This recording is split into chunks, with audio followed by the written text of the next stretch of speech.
Olá pessoal, hoje vamos começar falando sobre os pronomes pessoais, que em inglês são os personal pronouns. Nós temos dois tipos de pronomes pessoais, assim como nós temos também no português, certo? Nós temos os pronomes do caso reto e os pronomes do caso oblíquo. Em inglês eles são chamados de pronome sujeito e pronome objeto, ou subject and object pronouns. Seria o que isso, né? No caso, em português é o que a gente chama, vamos dar aqui uma olhada. Em português é o que a gente chama, por exemplo, de eu, né? Seria o caso reto. Só que aí o caso oblíquo tem várias formas. Me, mim, comigo. Lembram já de terem estudado isso antes?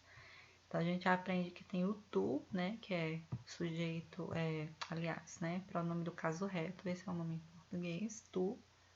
E o oblíquo é o te, ti, contigo. Aí você aprende que tem o ele, ela. E aí tem o lhe, si, comigo, consigo, aliás, né? Tem o nós, o nos, o nós, convosco. Ou seja, percebam que em português você tem várias palavras, né? Você tem várias formas. Então, em inglês a informação já está bem mais enxuta. Perceba que você tem uma coluna para pronome sujeito, né? Em português é também a mesma coisa. Só que quando você vai para os pronomes objeto, que a gente chama de caso oblíquo em português, você tem, por exemplo, três formas. Você tem me, mim, comigo. Por exemplo, como é que eu vou dizer o me, o mim ou comigo em inglês? Se eu quero dizer assim, você vem comigo, né? Você não contou isso para mim. Por favor, me deixe, né? Todos os exemplos usados aqui em frases em português. Passando todas essas frases para o inglês, gente, eu vou usar só o me. Então, o me significa o me, certo? O me em português, o mim e o comigo. E a mesma coisa para nossa, sei lá, nos, né? Que é esse nós sem o acento que a gente usa no final de frases, conosco. E às vezes a gente também pode usar nós no final, então você também tem três formas aqui. Como é que seria o nós no final? É o us, ou seja, você só tem uma forma. Resumindo, perceba que em português você tem geralmente três ou mais formas, por exemplo, olha, terceira pessoa. O, a, si, li, si, consigo. Em inglês você só tem uma forma. Perceba que é só uma forma para sujeito e uma forma para objeto. Então, é muito mais fácil. Mas o que danado é isso, sujeito e objeto? Então, nós temos aqui os pronomes pessoais que podem representar o sujeito ou um objeto numa frase, certo? O objeto é no sentido de sofrer a ação, não é no sentido de ser um ser inanimado, não, tá? Ainda que um objeto possa ser um ser inanimado, mas nem todo objeto vai ser um ser inanimado. Porque a gente está falando das funções dentro de uma oração, por exemplo. Então, quando alguém pratica uma ação, alguém é sujeito. Quando a pessoa sofre uma ação, ele é objeto. Por exemplo, se eu disser que eu vi você, quem é o sujeito? Eu, porque eu pratiquei uma ação. Qual foi a ação? Ver. Quem foi visto por mim? Você. Você praticou alguma ação? Não, você sofreu a ação de ter sido visto por mim. Então, você é objeto desta ação. Resumindo, se a gente tiver muita dificuldade de identificar essas questões, então, vamos para aquilo que é mais óbvio. Sujeito, certo? Quase sempre, tipo 95% pelo menos ou mais das vezes, tanto em português como em inglês, é quem vem no começo de uma frase. Objeto vem no final da frase ou ali um pouquinho no meio da frase também, né? Mas não no começo, não no início da frase, certo? Então, o sujeito está no início, o objeto está mais para o final da frase, ok?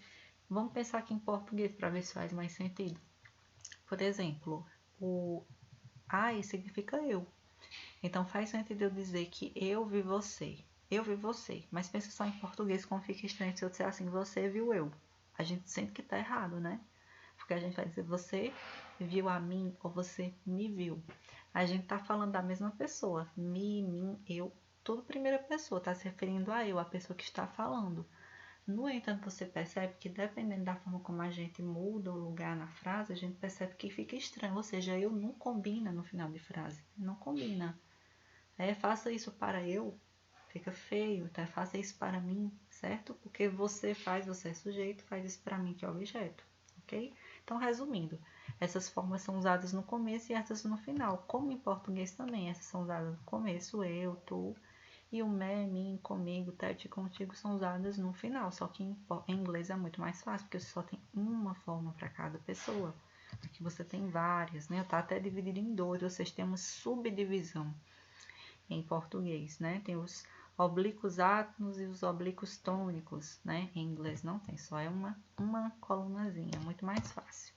Então, para exemplificar, né? Em frase, por exemplo, I respect you. Eu sou sujeito, eu respeito você. Agora, e você respeita a mim. O interessante é que o you é sempre o, né? Não importa se é sujeito ou objeto. Se você der uma olhada boa lá na tabela, não muda, é you sempre. Em qualquer situação, como sujeito, como objeto, como singular, como plural, né? Que é você ou vocês. Certo? Por isso que não mudou. Mas o me muda. Então, eu respeito você. Agora, se eu inverter, você respeita a eu? Não, né? Você respeita a mim. Então, a mesma coisa vai valer para as outras. She loves me. Ela me ama. Agora eu vou dizer, e eu a amo, né? Ou eu amo ela, como a gente fala horrivelmente em português. Então, eu a amo, certo? Eu amo ela. Fica horrível, né? Mas só pra gente pensar melhor que é o ela como objeto. Agora, ela é objeto do amor, né? Então, como é que vai ficar? Então, she loves me. Se eu inverter, vai ficar I love her. Entenda que aqui são duas orações, certo? Então, vamos imaginar aqui, deixa eu pegar aqui a caneta, tá? Eu usei esse and aqui para juntar, mas você tem duas orações, na verdade. Então, aqui é uma oração, ela ama a mim, ou ela me ama. Ela é sujeito porque ela ama a quem? A mim. Eu sou amado, então eu sou objeto desta ação, certo? De ser amado. Se eu inverter, eu a amo, eu amo ela, né?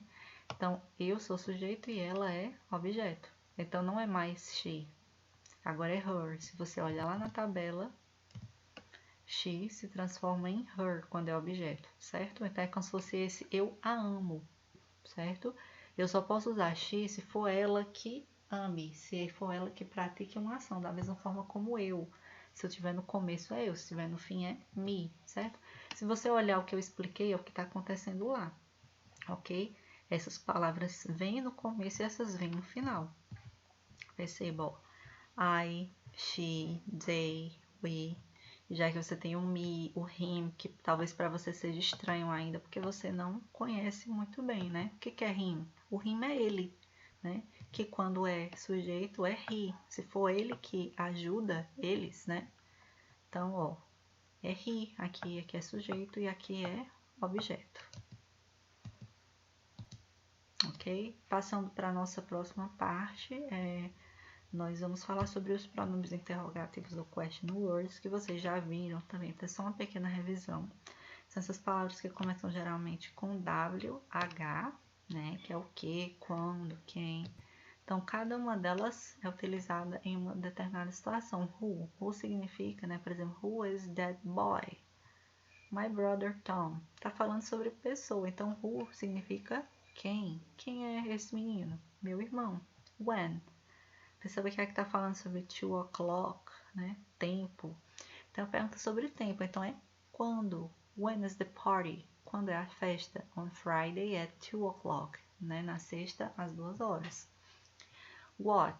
What significa o que, qual, né? Você sabe, essa what é muito comum. Como em what's your name? Qual é seu nome?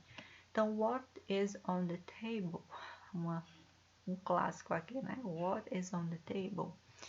There is a pencil. There is a pencil. Então, há um lápis, né? O que está na mesa? Um lápis. Why? Why significa por quê? Porquê para pergunta.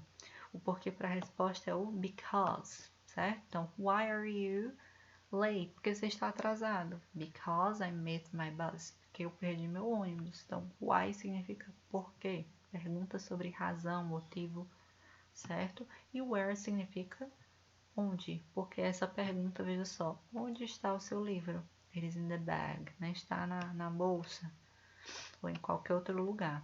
Então, nós temos aqui who é quem, eu pergunto sobre pessoa.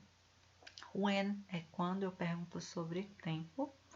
What é o que? Eu pergunto sobre coisas em geral. Why é porquê, quando eu quero saber razão, motivo. E where significa onde, quando eu pergunto sobre lugar, né? É o que a gente tem aqui, né? Como se fosse uma espécie de uma atividadezinha, né? Que você teria que ligar. Então, who, né? Who, a gente já viu que é quem, então é sobre pessoa, person, né? Who, então a gente ligaria aqui, ó, quando eu pergunto sobre pessoas, né? Quem é ela, quem é ele, quem são vocês. What é quando eu pergunto sobre things, que são coisas, né? Por exemplo, o que é isso, o que é aquilo, né?